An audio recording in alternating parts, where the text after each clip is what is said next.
Good morning. અગાઉના video લેક્ચરમાં આપણે સમજ્યા હતા પ્રકરણ નંબર 7 સંકલન વિશે અને એમાં જોયું હતું સ્વાધ્યાય 7.2 દાખલા નંબર 12 સુધી. આજે ચર્ચા કરીશું સ્વાધ્યાય 7.2 દાખલા નંબર 13. ઓકે, દાખલા નંબર 13 થી સ્ટાર્ટ કરીએ. તો દાખલા નંબર 13 ની અંદર આપેલું છે x² છેદમાં સંકલનની અંદર લઈશું I x² છેદમાં 2 + 3x ની 3 ઘાત 2 + 3x ની 3 ઘાત એની 3 ઘાત * dx. હવે સૌથી પહેલા તો આપણે સંકલનની અંદર જે પદો આપ્યા છે એ પદો પ્રમાણે જોઈએ તો કયા પદનું વિકલન ઉપરનું પદ થશે એનો મતલબ જોઈએ કે અંશની અંદર શું આવશે x² * dx. જો હું આદેશ x³ ની જગ્યાએ t લઉં એટલે કે 2 + 3x³ ની જગ્યાએ t લઈશું તો જ્યારે એનું વિકલન કરશું તો જવાબ શું આવશે અંદર x² dx જેવું તૈયાર થશે. બરાબર? તો એ પ્રમાણે જઈએ તો શું લખીશું અહીં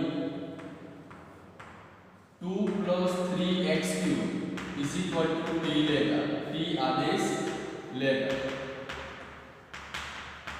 બરાબર? ધ્યાન રાખજો કે 2 + 3x ની 3 ઘાત = t આદેશ લઈશું તો જવાબમાં શું થશે જ્યારે વિકલન કરશું તો 0 થશે 3 થશે 9x² dx/dt શું થશે 1 થશે. હવે સાદુરૂપ આપ્યા આગળ કે 9x² dx શું લખાય dt લખાશે તો x² dx આપણે જરૂર છે x² dx ની તો x² dx શું થાય 1/9 * dt. ઓકે, તો આ રીતે આપણે x² dx ની કિંમત 1/9 * dt લાવી છે. ઓકે, તો I ચલો આ પદને કઈ રીતે લખીશું 2 + 3x³ ની 3 ઘાત * x² dx તરીકે લઈશું. તો આ પદને થોડું વ્યવસ્થિત ગોઠવી નાખીશું તો 1/આની જગ્યાએ શું ધારેલું છે t તો શું થશે t ની 3 ઘાત * 1/9 * dt. બરાબર? હવે ગણતરીની અંદર જોઈએ કે 1/9 છે એ કેવું પદ છે અચળ પદ છે તો અચળ પદને બહાર લઈ લેશું તો 1/9 સંકલનની અંદર શું થશે t ની -3 ઘાત * dt લખી શકાય. t 3 છે તો ઉપર જશે શું થશે -3 તો t ની -3 * dt. હવે સૂત્ર કયું થશે x⁴n. તો આપણને ખબર છે કે સંકલનની અંદર જો x⁴n dx આપેલું હોય તો x⁴n+1 છેદમાં n+1 c થાય છે. એ સૂત્ર આપણે અહીંયા એપ્લાય કરીશું તો શું લખી શકાય 1/9 t ની કેટલી ઘાત થશે -3+1 -3+1 c અને સાદુરૂપ આપ્યા આગળ તો શું લખી શકાય 1/9 t ની -2 ઘાત છેદમાં -2 c. ઓકે, હવે માઈનસ શું થશે 1/18 થશે અને 1/t² છે t ની ઉપર -2 ઘાત છે તેને આપણે શું લખી શકીએ 1/t² લખી શકીએ અને + c. અને લાસ્ટમાં શું કરીશું t ની કિંમત જે ઘાત લેશે એ પાછી મૂકી દેશું તો શું લખી શકાય -1/18 1/t² તો 1/t² એટલે શું લખાશે 2 + 3x ની 3 ઘાત અને એનો શું થશે સ્ક્વેર + c. તો આ રીતે આપેલા ઇન્ટિગ્રેશન એટલે કે સંકલનનું સોલ્યુશન થશે. ઓકે, તો દાખલા નંબર 13 આ રીતે કેલ્ક્યુલેટ કરવાનો છે અને એના પછી જોઈએ દાખલા નંબર 14.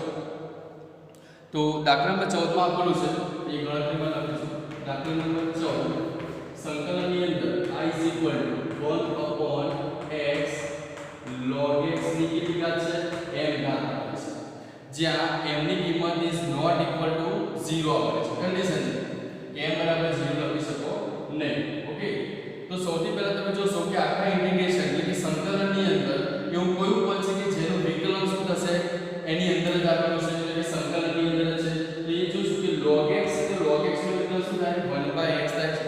તો આપણે આદેશ કોણ લેશું આદેશની અંદર લખીશું કે અહીં log x = t આદેશ લેતા.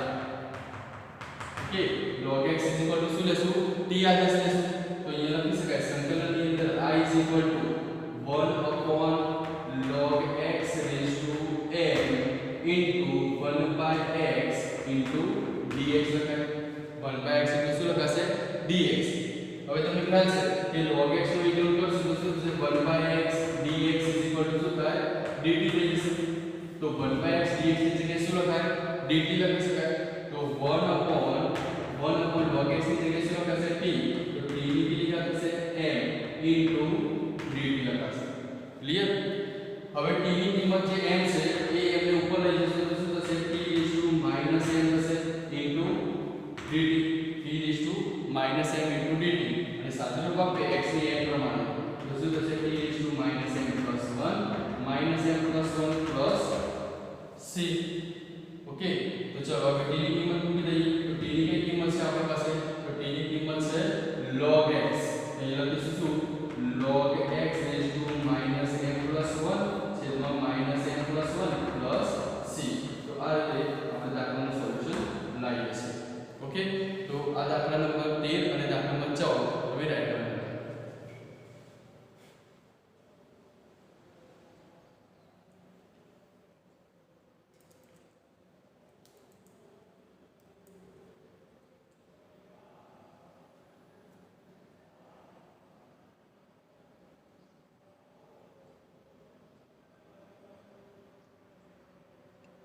હવે જોઈએ સ્વાધ્યાય 7.2 માં દાખલા નંબર 15 દાખલા નંબર 15 માં આપ્યું છે x છેદમાં 9 - 4x² સંકલનની અંદર x છેદમાં 9 - 4x² dx આપ્યું છે 9 - 4x² dx હવે તમે વિચારો કે આખા સંકલનની અંદર એવું પદ લો કે જેનું વિકલન સંકલનની અંદર જ આપેલું તો અહીંયા સપોઝ કે x dx દેખાય છે તો x² ની જગ્યાએ જ્યારે વિકલન લેવામાં આવે x² ની જગ્યાએ જે વિકલન લેશું તો એનું વિકલન શું થશે 2x dx થશે તો જેમાં x dx વાળો પદ તૈયાર છે તો એ શું લખી શકાય કે અહીં 9 - 4x² t લેતા t આદેશ લઈએ છે બરાબર અને તમે ખ્યાલ હોય તો સ્વાધ્યાય 7.2 આખું જ આદેશની રીત પ્રમાણે જ ગણતરી કરવાની થશે એની અંદર અમે દાખલામાં 15 થી લઈને છેક સુધીના દાખલા જે છે એ મોસ્ટ ઇમ્પોર્ટન્ટ દાખલાઓ છે બરાબર એટલે ધ્યાન રાખીશું 9 - 4x² t આદેશ લેતા તો એ સાદું વખતે શું થશે 9 નું વિકલન 0 - 4 નું વિકલન થશે 8x dx dt શું થાય 1 થશે ઓકે તો -8x dx એની જગ્યાએ શું લખાય dt લખાશે કારણ કે dt નો ગુણાકાર કોના તરફ થશે એક સાથે થશે તો આપણે જરૂર છે x dx ની તો શું લખાય x dx -1/8 dt થશે હવે લખાય ને x dx -1/8 dt હવે જોઈએ કે x dx ની જગ્યાએ આપણે મૂકી દેશું 9 - 4x² ની જગ્યાએ શું લખીશું t લખીશું તો આપણો જે સંકલનની અંદર જવાબ લખી શકાય કેવી રીતે લખાય કે 1/9 - 4x² x dx લખાશે ઓકે તો સંકલનની અંદર 1/, શું લખાશે t કારણ કે 9 - 4x² એની જગ્યાએ શું આદેશ લીધો છે t તો એની જગ્યાએ t આવશે x dx તો x dx ની જગ્યાએ શું આવશે -1/8 dt હવે સંકલનમાં તમે જોઈ શકશો કે 1/8 કેવો છે અચળાંક છે એટલે એને આપણે બહાર લઈશું તો -1/8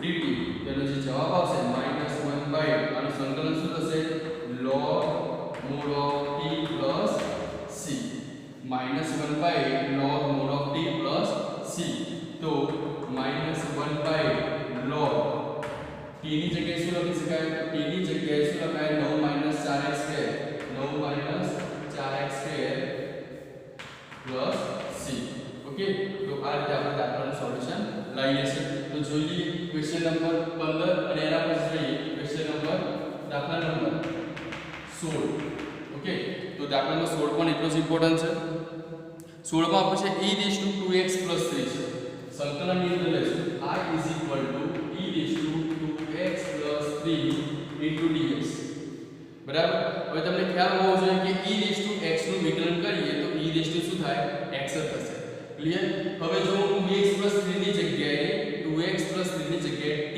આદેશ લઉં તો શું લખી શકાય અહીં 2x 3 બરાબર t આદેશ લેતા તો એનું જે વિકલન કરશું તો વિકલનની અંદર શું લખાય 2 dx dt 0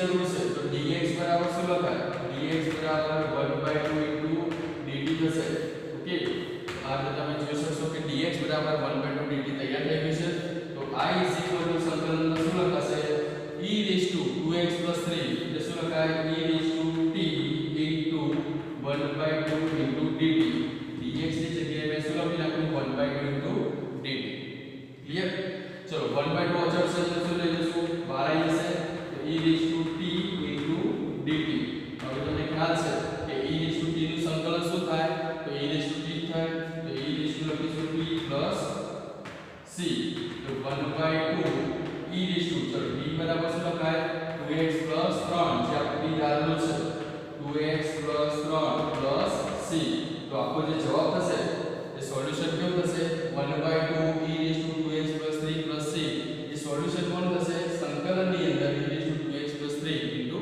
dx ઓકે તો અહીંયા બે દાખલા કેલ્ક્યુલેટ કર્યા છે દાખલા નંબર 15 અને દાખલા નંબર 16 ઓકે તો 15 અને 16 બંને દાખલાઓ તમે રાઈટ આઉટ કરો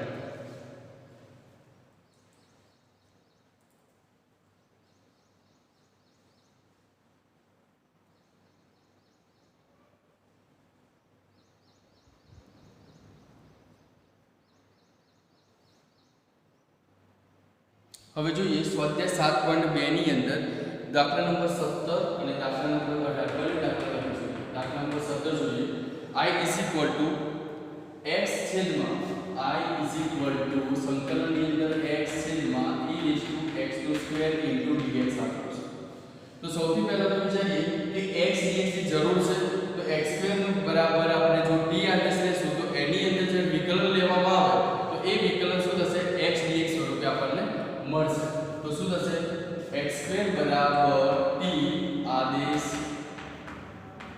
લેતા x² બરાબર શું લઈએ t આદેશ લેશું તો અહીંયા લખીશું કે અહીં x² બરાબર t આદેશ લેશું તો વિકલનની અંદર શું થશે 2x dx/dt 1 માટે x dx 1/2 into dt થશે clear x dx dt into 1 શું થાય dt બરાબર અને બે ગુણાકાર થશે તો ક્યાં જશે ભાગાકાર થશે ઓકે ચલો I સંકલનની અંદર x dx તો આપણે લખશું e raised to x² into x dx જેથી પદ મૂકવામાં સરળતા રહેશે ઓકે તો સંકલનની અંદર 1 ઉપર ચલો e raised to શું થશે x² છે e raised to t થશે into x dx ની જગ્યાએ લખાશે 1/2 into dt ક્લિયર હવે 1/2 અચળ પર છે ને બહાર લઈ લેશું તો 1/2 સંકલનની અંદર 1/e raised to t into dt થશે હવે t કેવો છે એ પોઝિટિવ છે જો સંકલનની અંદર e raised to 1/e raised to t છે તેને ઉપર લઈ લેશું તો શું લખાય 1/2 સંકલનમાં e raised to -t into dt થશે ક્લિયર તો સંકલન કરવાનું રહ્યું કોનું e raised to -t તો લખી શકાય માઈનસ બીજા લખાશે 1/2 e raised to -t તો તમે ધ્યાન રાખજો કે e raised to x હોય તેનું જે સંકલન થશે e raised to x જ થશે બરાબર તો એ લખાશે e raised to -t નું સંકલન e raised to -t અને નીચે શું હશે -1 ઓકે પ્લસ c માઈનસ કેમ આવે કે t નું સ્વરૂપ માઈનસ છે આપણે છેદમાં લખીશું તો શું લખાય -1/2 e raised to t plus c લખી શકાય આખા પદને આપણે સાદું રૂપ આપી લખવું હોય તો માઈનસ e માઈનસ t છે એટલે છેદમાં લખી નાખ્યું 1/2 તો છે પ્લસ c અને લાસ્ટમાં t બરાબર કિંમત મૂકી દઈએ તો -1/2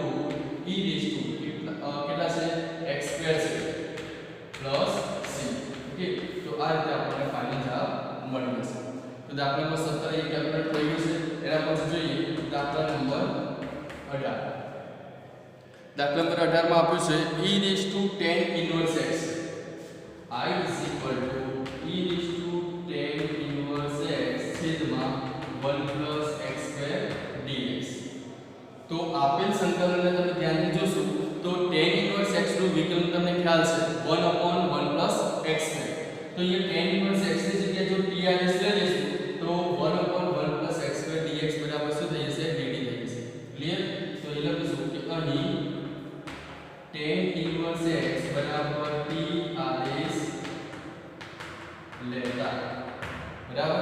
તો જે આદેશ લીધું છે એનું વિકલન કરવું પડશે. 1/1 x² dx/dt શું થાય 1 થશે.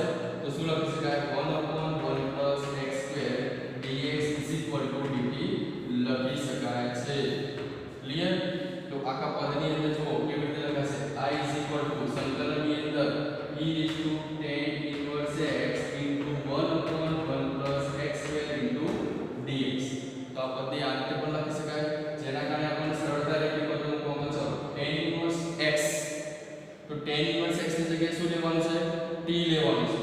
તો e t થઈ 1/1 x² dx 1/1 x² dx dt. Okay.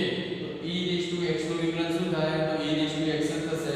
તો અહીં આપણે લખી નાખશું e t c અને t ની કિંમત છે તે મૂકી દઈએ. તો e શું થશે tan inverse x c. Okay. તો આ રીતે ફાઇનલ જવાબ આવશે. તો અહીંયા દાખલા નંબર 17 અને દાખલા નંબર 18 કમ્પ્લીટ કેલ્ક્યુલેટ થઈ ગયું છે. તમે રાઈટ ડાઉન કરો.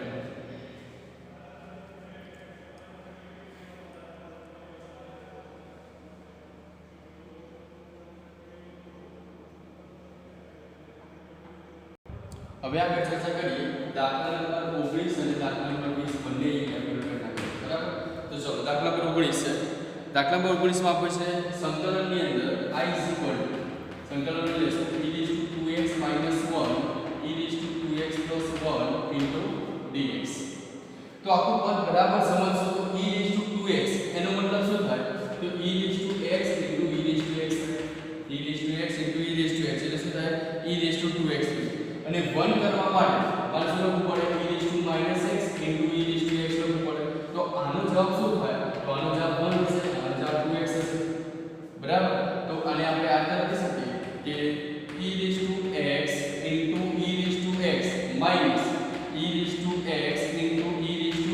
minus x લખાય. ઓકે. છેદમાં e x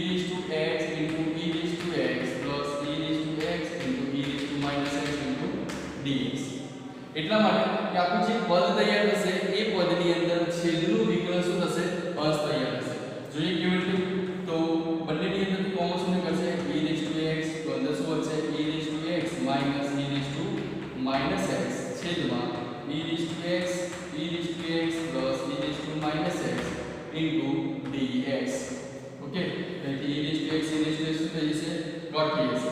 હવે સપોઝ વિચારો કે e x x આનું વિકલન અહીંયા તૈયાર થશે અને આપેલું છે. તો આપણે શું કરશું અહીં e x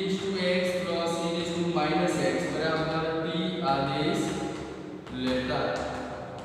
ઓકે. તો t આદેશ લેશું તો શું થશે આગળ જોઈએ e x વિકલન કરતા જ આદેશ લીધો છે તો e x x dx/dt શું થાય 1 થશે. તો e x x dx શું લખાય dt. તો ઉપરવાળા જે અંશવાળું પદ છે એની જગ્યાએ લખાશે dt. એટલે શું લખાય સંકલનની અંદર 1/t 1/, શું થશે આની જગ્યાએ t ધારેલો છે તો t into e x x dx. તો આની જગ્યાએ શું લખાશે dt. ઓકે. તો આખું પદ આટલાની અંદર કન્વર્ટ થઈ ગયું. ઓકે. તો 1/t નું શું થશે log t plus c અને લખીશું એની કિંમત. એની કઈ કિંમત હતી e x plus x plus c. તો આ રીતે દાખલા નંબર જે 19 છે એનું સોલ્યુશન લાવીશું. ઓકે. તો દાખલા નંબર 19 અહીંયા ક્લિયર થઈ ગયું છે. આગળ જોઈએ દાખલા નંબર 20.